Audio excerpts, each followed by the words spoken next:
Sesta giornata nel girone B di Serie C femminile, il Padova torna in casa per cercare di riscattare la pesante sconfitta subita 7 giorni prima in casa del Brixen Obi e affronta il Como che, come le biancoscudate, ferma quota 6 punti in classifica. Il Padova parte subito con un'azione veramente spettacolare: 5 tocchi di prima, attacco di Greta Ponte, tiro di Nicoletto che però para il portiere.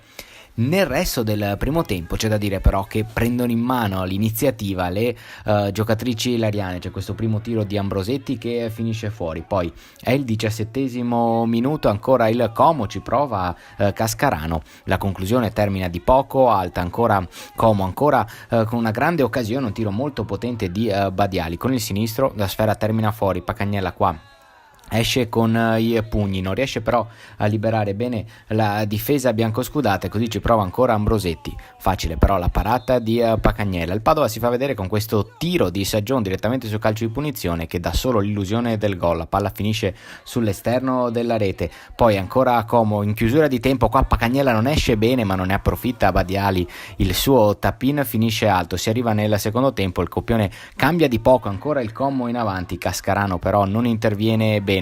È il Padova però a costruire anche delle grandi occasioni. Qua siamo al 67° minuto, ci prova Carli con il sinistro, para in due tempi il portiere del Como sul ribaltamento di fronte, ancora Como con Catelli, la sua conclusione con il sinistro è fermata in due tempi da Pacagnella. 71° minuto, il Padova qua si addormenta un pochino in fase difensiva e subisce questo gol molto bello con il destro di Badiali. Un vantaggio, c'è da dire, meritato per quanto ha fatto vedere il Como. Immobile Pacagnella che non si aspettava in questa traiettoria, così al 71° il Como va in vantaggio. Il Padova però ha una grande reazione direttamente sul rinvio di Pacagnella quando mancano 6 minuti al 90°. Il Padova riesce a ripartire, molto bella questa azione, Nicoletto di prima a servire Carli che entra in area di rigore e fa partire un gran destro che si insacca a fil di palo. Il Padova pareggia, mostra sicuramente un grande carattere.